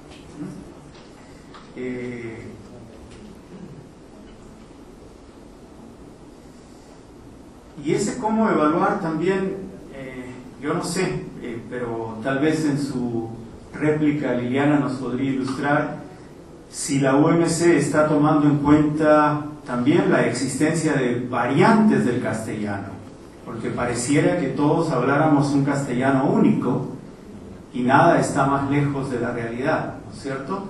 Menos con los desplazamientos poblacionales que ha habido en el país en las últimas décadas, y menos aún con el hecho que más del 50% de la población indígena nacional vive hoy en ciudades, ya no vive en el campo. Entonces, ¿qué significa esto para los distintos tipos de castellanos que hablamos los peruanos? ¿En qué castellano evalúa la prueba nacional? Debe ser en el estándar, pero ¿cuántos hablan el estándar y a qué edad se apropian del estándar? Mi simpatía con Liliana cuando reconoce hidalgamente que la lógica del Estado es más bien tender hacia la uniformización, pese a toda la retórica a favor de la diversidad, ¿no es cierto? Y allí sí quiero referirme muy de pasada a un tema que estoy trabajando fuertemente en los últimos años, que tiene que ver con esta brecha entre retórica legal, discurso académico, retórica legal y práctica escolar, ¿no es cierto? En América Latina tenemos una elaborada retórica respecto a los derechos de las minorías, a los derechos de los pueblos indígenas, etcétera, pero en rigor la lógica del Estado sigue siendo la que Liliana reconoce, la lógica de la homogenización cultural, la lógica de la uniformización, ¿no es cierto? Entonces, el Estado y la academia han hecho suyos el discurso de la interculturalidad, pero más que un régimen de interculturalidad, desde el Estado lo que hay es un multiculturalismo, ¿no? Un multiculturalismo que no es lo mismo, un multiculturalismo más de tipo anglosajón, como el de Canadá y de Estados Unidos, ¿no? Ese multiculturalismo que podríamos definir como el de estar juntos pero no revueltos, ¿sí? Cada uno en su nicho, cada uno en su lugar, pero coexistimos porque esas reglas así lo permiten. En rigor, creo que estamos lejos de políticas públicas de naturaleza intercultural en el verdadero sentido del término. Y para ir cerrando, Liliana admite que sabemos muy poco sobre cómo evaluar en contextos de diversidad, y tiene razón, pero creo que sabemos ya bastante sobre algunas reglas generales que se refieren a la formación de un sujeto bilingüe, ¿no? No voy a repetir lo que César decía cuando se refería a la diferencia entre lenguas, a las diferencias que no son solo diferencias de formas, son diferencias de formas de pensar, de sentir, de actuar, de leer el mundo y de ver la realidad, ¿cierto? Y los países donde más investigación se ha hecho sobre formación de sujetos bilingües nos hablan de un umbral mínimo de desarrollo del bilingüismo para que éste comience a dar los frutos que uno espera. Y ese umbral mínimo es de 6 años a 7 años continuos de educación bilingüe efectiva. Y nosotros estamos midiendo en segundo grado, en cuarto grado, que me temo que es demasiado temprano todavía para poder ver los resultados que se esperan de una educación bilingüe, más aún cuando no hemos controlado el hecho de si la educación bilingüe es efectiva o no, y si una escuela es realmente bilingüe o no. Me quedo ahí, creo que en la discusión podrán ser. Gracias, Luis Enrique, por tus estimulantes comentarios. Quisiera ahora abrir el espacio para preguntas del público. Tenemos un cuarto de hora, unos 20 minutos para recoger comentarios o preguntas dirigidas ya sea a la expositora o a los comentaristas, y luego tendremos un tiempo para que ellos puedan responder a vuestras preguntas. Muchas gracias. Gracias, Liliana, César, Luis Enrique. Tengo dos preguntas muy concretas, un comentario creo que también muy concreto. La primera pregunta es si, salvo Luis Enrique, que tímidamente lo ha dicho, estamos nuevamente pensando cómo la evaluación estandarizada tiene que atender las complejidades de la diversidad cultural y lingüística. Y la pregunta que me hago es cuánto estamos realmente abiertos a pensar cómo esta realidad está empujándonos a modificar el modelo de evaluación estandarizada, y no solamente de un lado a otro. Lo digo en el aprendizaje de quienes estamos siguiendo la educación superior indígena, y todos los programas lo que hacen es tratar de acomodar a los indígenas en la universidad y no la universidad a los indígenas. Entonces la pregunta es, ¿cuánto estamos realmente dispuestos a pensar en cómo modificar la evaluación estandarizada para atender esta realidad que tenemos en el país? La segunda es, si con todo lo complicado que es, después de la clase magistral de gramática árabe de César, la pregunta es para qué, si es que no estamos en los límites de la utilidad de un modelo de evaluación estandarizada, y si realmente estamos forzando a que esto sea así, cuando en la realidad está mostrando que acá debo. Y el comentario final es con lo que empezó Liliana, que me llama profundamente la atención, porque creo que no para este seminario, pero sí para que nos quede pensando, tiene que ver con esta forma, además como la presentó, en equidad versus diversidad. Yo creo que ahí hay que tener un enorme cuidado, porque yo no entiendo diversidad versus equidad. Yo más bien le pondría un signo de igual antes que un versus. Y esto no es gratuito, porque detrás hay una idea de calidad. Y entonces creo que nuevamente volvemos a esa idea de cómo estamos entendiendo calidad y cómo le estamos traduciendo, que creo que deberíamos discutir. De otro lado, me encantó el panel, muchas gracias. Buenas tardes, Juan Fernández de la ONG Cahuasi. Hemos realizado 3 concursos con escolares de todo el Perú: mitos y leyendas del agua, mitos y leyendas de monos y mitos y leyendas de bosque. Y allí hemos podido analizar lo que usted decía, Luis Enrique, que hay múltiples castellanos en el Perú, porque los concursos han participado niños nativos, niños campesinos, niños urbanos, y ahí podemos evaluar eso. Y es una experiencia riquísima en la cual los niños se sienten complacidos en leer acerca de su realidad, porque han empleado de sus zonas, y ahí también vamos a poder ver cómo los niños campesinos mezclan el lenguaje, el español con el quechua, y hemos respetado en la publicación de estos 3 libros, que realmente es una experiencia maravillosa y que se las quiero dar como, o sea, para contarles esta experiencia que hemos vivido. Muchas gracias. Buenas tardes. Es una pregunta dirigida al señor Luis López, y en realidad también a agradecerle por estar acá con nosotros, y la verdad es que es muy interesante su participación. Todo eso lo que está investigado de alguna manera podría ser relacionado también con la oralidad que usted menciona, pero esa oralidad se puede interpretar bajo un concepto de autoestima también, en el cual da señales, conductas, y de repente es un tipo de lenguaje, ¿no? Para que podamos sacar un tipo de análisis también de lo que estamos hablando. Eso sería todo. Gracias. Buenas tardes, agradezco la información que nos han brindado. Yo quería traer a colación que lamentablemente la educación rural ha sido muy descuidada por el Estado decenas de años, porque no, al niño cuando estudiaba en primer año de primaria, la profesora lo primero que le decía a las madres: no le hables en quechua a tu hijo. Lo violentaba al niño al ir aprendiendo su quechua, y la madre también no le hablaba en quechua sino en un mal castellano. Entonces ese niño ni aprendía bien el quechua ni aprendía bien el castellano. Entonces uno de los motivos de la deserción escolar era que se sentía avergonzado porque sus mismos compañeros en las ciudades de capital, de los estados andinos, de las regiones andinas, se burlaban de él, y tenía acceso a los peores trabajos en Lima: obrero, guachimán, chofer, etc.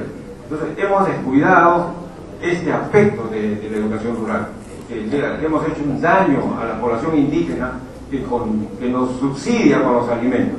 Entonces debemos rectificar eso. Y la señorita Liliana Miranda nos ha dicho bien claro que no había ejemplos.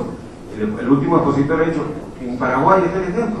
Un niño paraguayo aprende muy bien el guaraní y el castellano.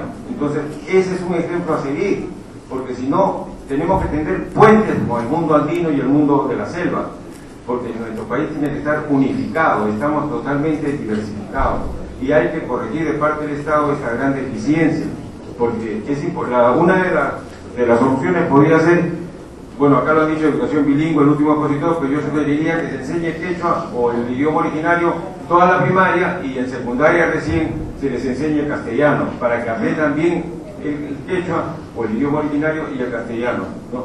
Y también que los profesores que enseñen, que vayan a enseñar a las zonas rurales, se les pague doble.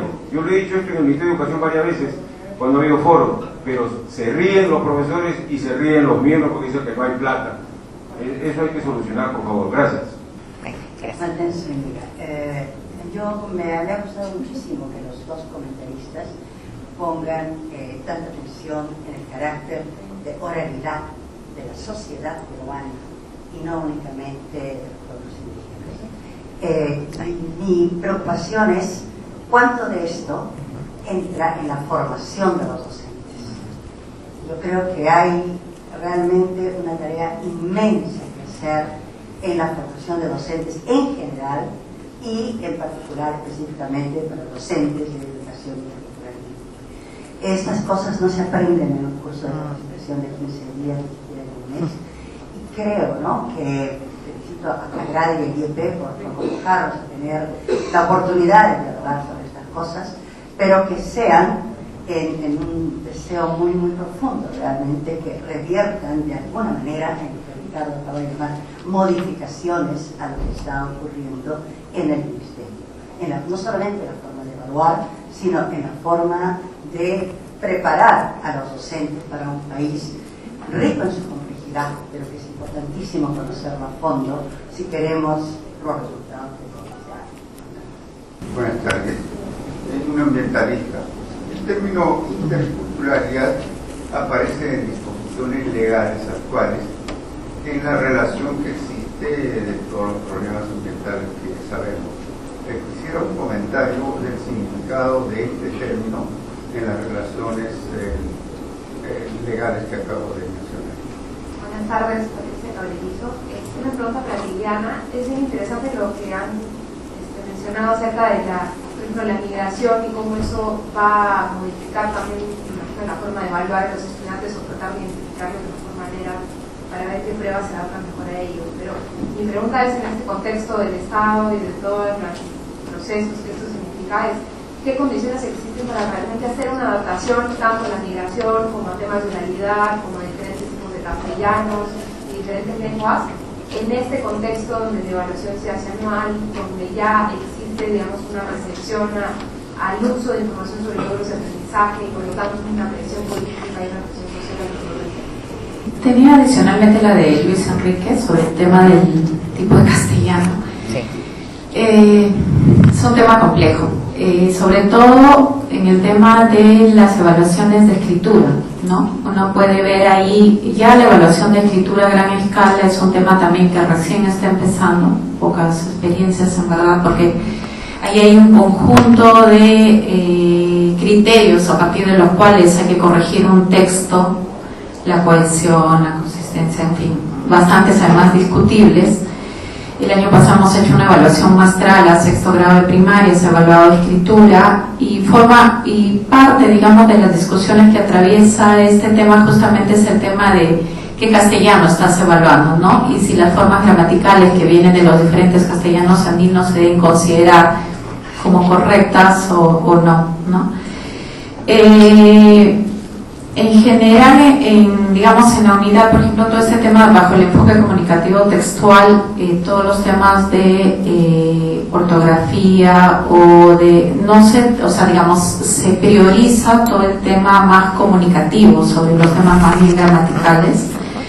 Hay una discusión y un margen bastante abierto para poder incorporar estas formas gramaticales que vienen más bien de los diferentes castellanos, es decir, o sea, asumimos que el estudiante por otro lado, y por eso creo que es parte de las tensiones que todos han señalado, igual el estudiante tenemos que habilitarlo para que escriba, digamos, en un formato académico por otro lado, ¿no? Entonces, ahí creo que tampoco hay que perder de vista de dónde nos posicionamos como sistema educativo, ¿no? O sea, porque digamos, después esa persona va a participar en un mundo y con unos códigos en los cuales seguramente se le va a demandar un cierto estándar, ¿no? El tema es la connotación negativa o peyorativa que puede tener eso, ¿no? Entonces creo que esa es una cosa si tiene que ver con el tema del trabajo de ciudadanía en general en la escuela peruana, que en verdad es bastante precaria. Sobre lo que señalaba Patricia Cabrerizo, bueno, Patricia ha estado en el ministerio, así que entiende todas las complicaciones que suponen poder adaptarse en términos, digamos, logísticos, administrativos a todas estas complejidades que hay que ir cómo uno se puede ir adaptando finalmente a todas estas, a toda esta realidad cada vez más compleja y que probablemente, como dice Ricardo, colisionan casi como para decirnos que en verdad probablemente las evaluaciones están casi al límite, ¿no? Creo que poco a poco uno puede ir adaptando, pero creo que siempre uno, creo que hay que admitir que va como un paso más atrás respecto, digamos, a todas esas adaptaciones que uno puede hacer. Nosotros empezamos evaluando, por ejemplo, en Lima Metropolitana, todas las escuelas en segundo grado, y apareció esta escuela en Cantagallo, que es Escuela Shipibo. Actualmente esta escuela es evaluada en cuarto grado en lengua original.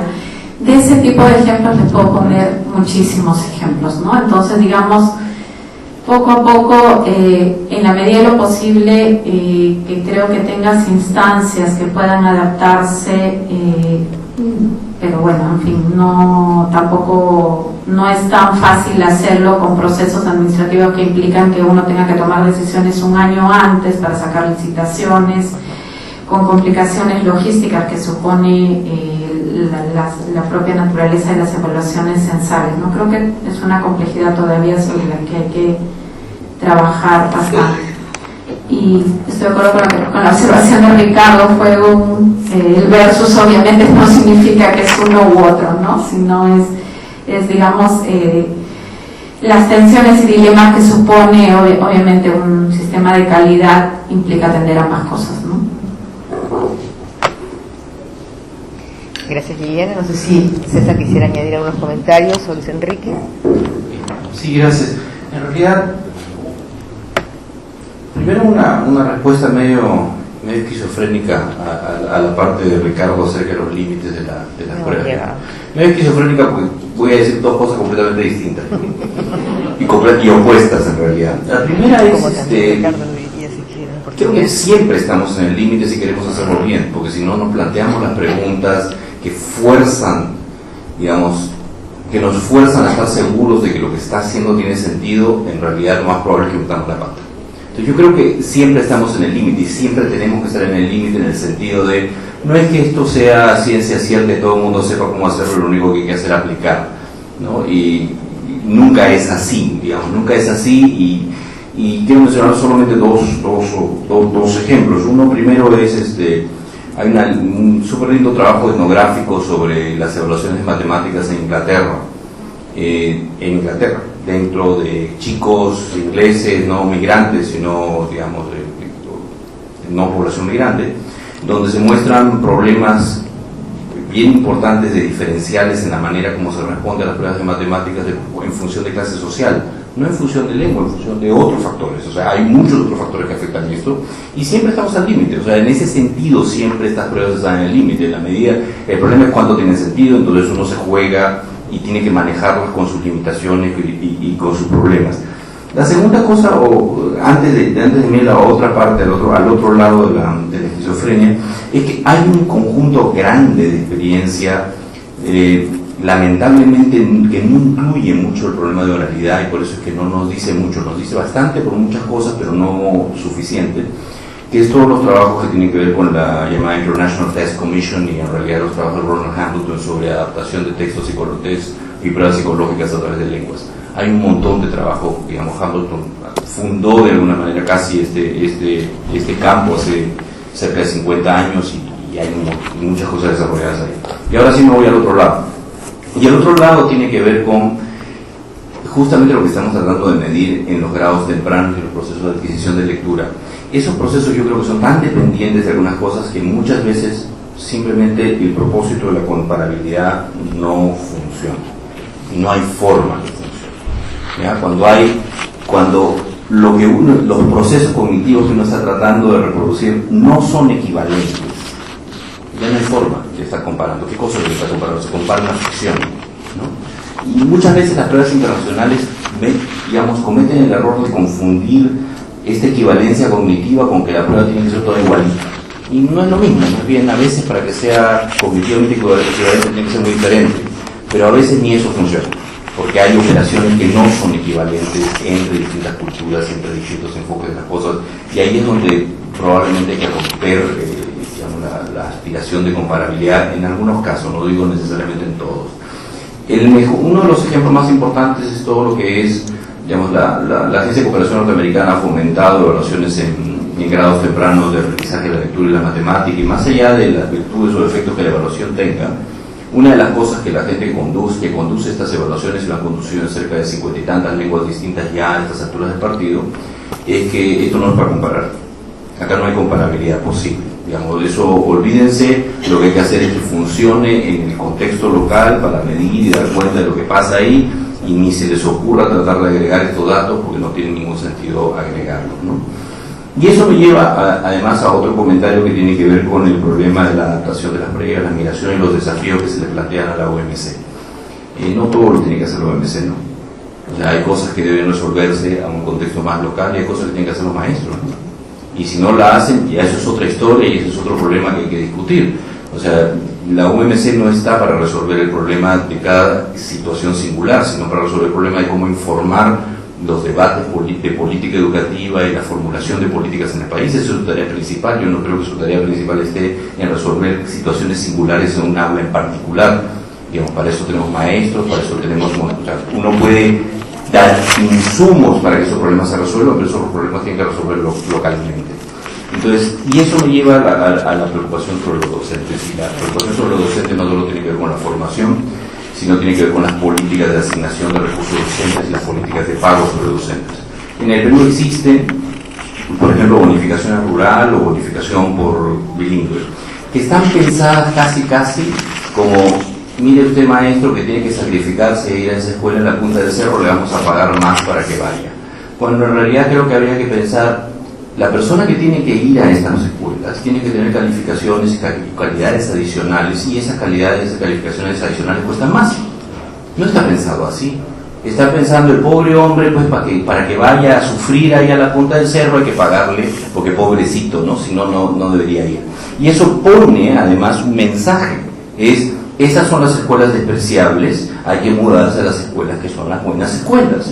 Entonces, hay un problema que no es solamente la formación, sino la política docente en general, que se traduce en algo que con Santiago y con Juan León nos sacamos recién en un documentito, que es la asignación de maestros es absolutamente regresiva desde el punto de vista de la equidad. ¿No es cierto? Los mejores maestros a las comillas mejores escuelas, con comillas los mejores alumnos, los peores maestros a las comillas peores escuelas con los peores alumnos. Y eso implica el tema de formación, pero implica el problema de remuneraciones también y el régimen laboral. Si el régimen laboral está concebido en función no de atender las necesidades de los estudiantes, sino en función de cualquier otro criterio, no voy a discutir cuál, provocamos ese cortocircuito que no creo que nos ayude mucho. Gracias, César. Gracias. Sí, solo algunas puntualizaciones más. Quiero partir de lo último de César. Seguimos todavía pensando que hacer educación bilingüe es una acción compensatoria, en vez de pensar que hacer educación bilingüe es un factor que puede garantizar la calidad en un contexto determinado, ¿sí? Entonces, mientras sigamos viendo la educación bilingüe como una modalidad compensatoria, la estaremos viendo solo para los primeros grados y solo para determinadas escuelas y solo para esos lugares remotos, y etcétera, etcétera, etcétera. Entonces, creo que ahí también hay que cambiar nuestra visión de por qué y para qué la educación bilingüe en el país, y eso me lleva al comentario también de ver el multilingüismo como valor y no como problema. Es decir, mientras lo veamos como problema, pues seguiremos viendo la educación bilingüe como compensatoria. Si lo vemos como recurso o como valor, estaremos apuntando a la construcción de una ciudadanía diferente, a un nuevo tipo de sociedad, a un nuevo tipo de Estado. Segundo comentario que quisiera hacer, y gracias a Ricardo por la provocación, creo que hay que debatir, no solo en el país, sino en América Latina en general, qué entendemos por calidad de la educación. adoptamos esta noción acríticamente, creo yo, tomada sobre todo de la empresa y de la industria, sin pensar en qué implicaciones podría tener para la escuela, y adoptamos una visión economicista de la calidad, particularizando eficiencia y eficacia. Y las pruebas tienen que ver con el tema de la eficacia, ¿verdad? Entonces, tenemos que abrir un debate sobre qué entendemos o qué queremos entender por calidad de la educación, habida cuenta de estas 2 o 3 décadas de adopción de este término y de utilización casi acrítica del término por todos nosotros, ¿cierto? La UNESCO hizo un esfuerzo y identificó los 5 factores y puso al lado de eficacia y eficiencia, pertinencia, relevancia y equidad, pero eso fue poco menos que un saludo a la bandera, porque en rigor los sistemas educativos, cuando hablan de medir calidad, hablan de medir eficiencia interna del sistema, datos duros, repetición, deserción, etcétera, y eficacia, rendimiento escolar, ¿no es cierto? Entonces, estamos en una situación donde rendimiento escolar aparece como sinónimo de calidad educativa, y me pregunto si eso será lo único que necesitamos para formar integralmente a un individuo, ¿no es cierto? Entonces, gracias a la información provista aquí sobre los múltiples castellanos en el Perú, etcétera, sé que es un tema delicado, Liliana.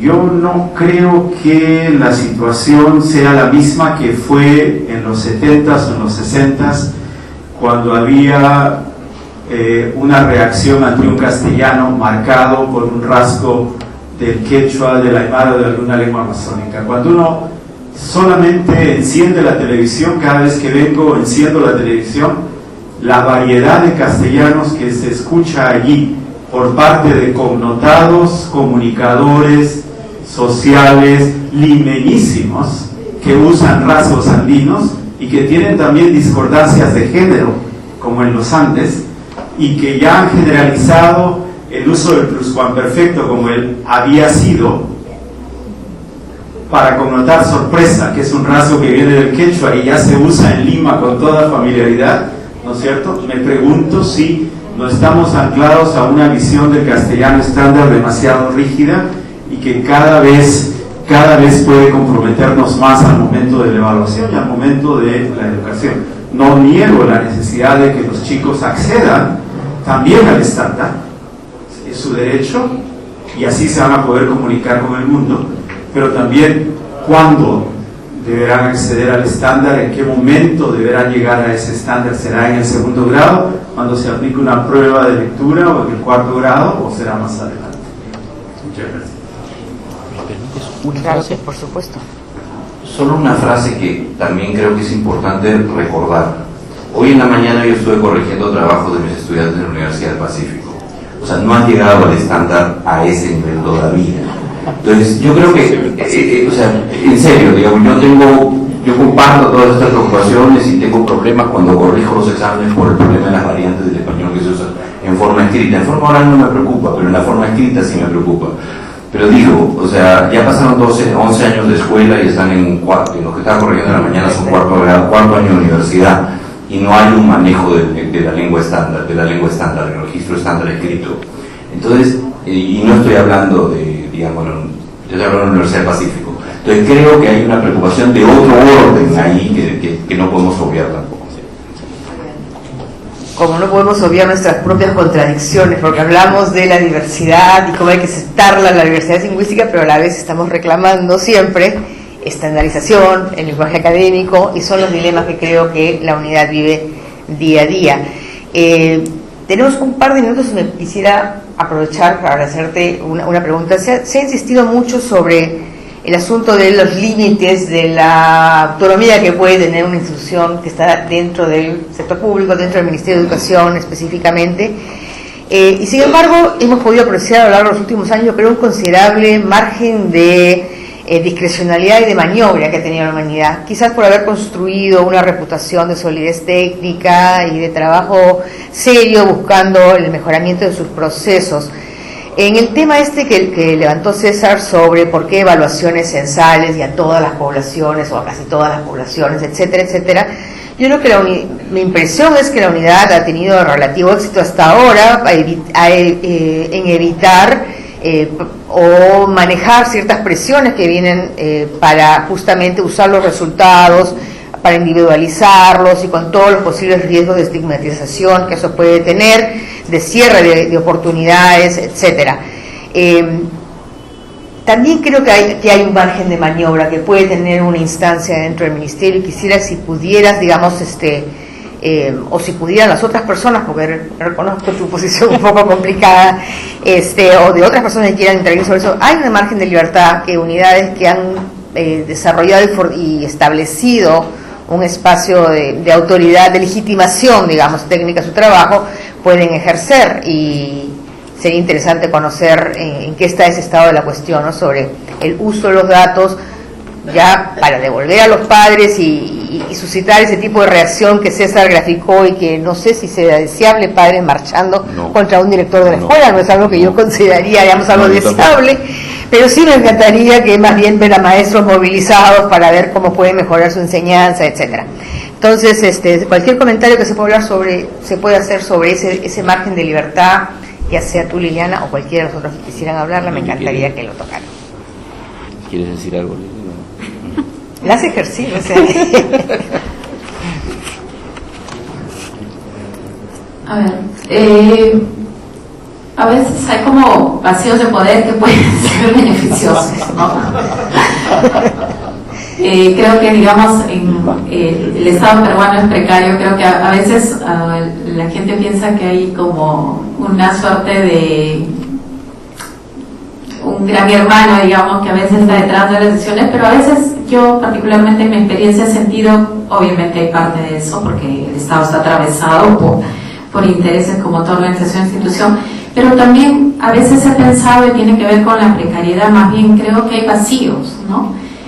Y a veces esos vacíos, creo que si hay un equipo importante, claro en su misión de servicio público, creo que puede manejarlo de una buena manera. Pero sí es cierto que mientras más interlocutores haya, sobre todo para tomar este tipo de decisiones tan complejos, siempre va a ser mejor. Y estos interlocutores son tanto, creo que, del propio ministerio, porque las instituciones no son monolíticas, ¿no? O sea, digamos, al interior del propio ministerio podemos tener diferentes concepciones, diferentes maneras de conceptualizar, de definir los propios objetivos de política, y también de la sociedad civil. Y creo que si yo pudiera, digamos, pensar este tema que Pachi plantea, creo que podría reconocer que tiene que ver con ambas cosas, Pachi. O sea, creo que con tener un equipo técnico y claro, digamos, en su misión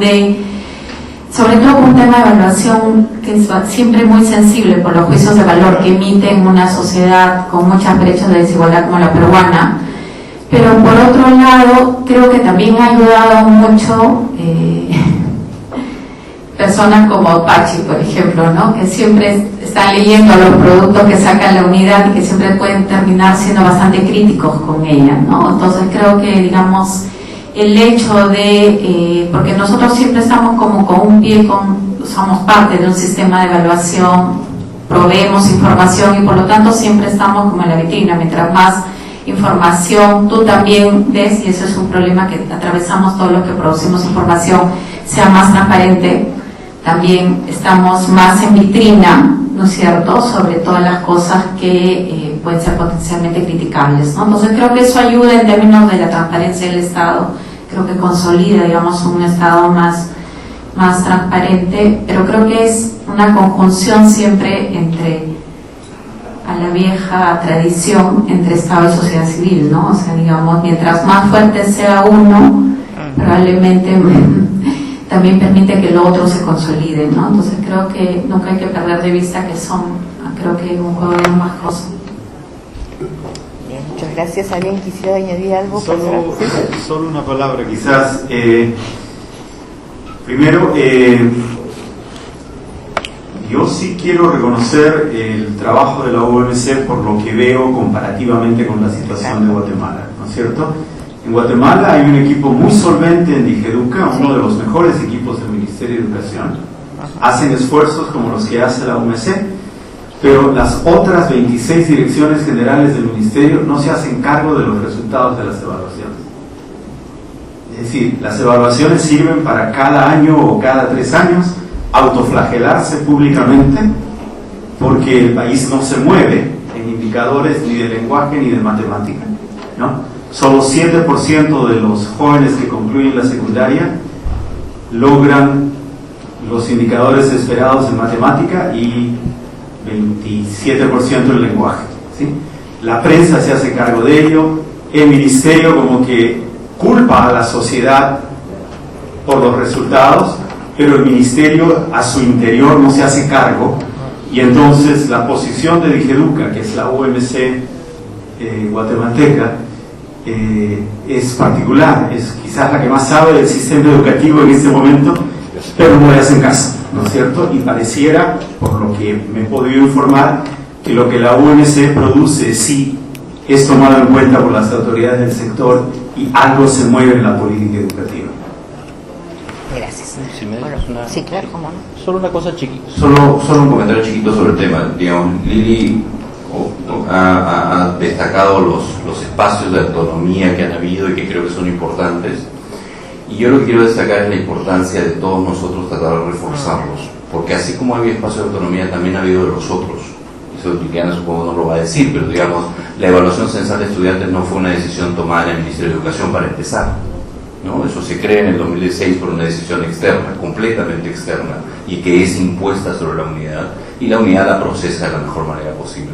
Y así como pasó, puede pasar mañana. Mañana a alguien se le puede ocurrir la insensatez de rankear escuelas para premiarlas, por ejemplo, ¿no? Entonces ese tipo de cosas yo creo que es importantísimo que todos nosotros estemos más o menos alerta, y por eso mi primer comentario, y siempre va a ser mi primer comentario cuando compartamos mesa con Liliana, es que la OMS es un patrimonio que hay que proteger, defender y desarrollar.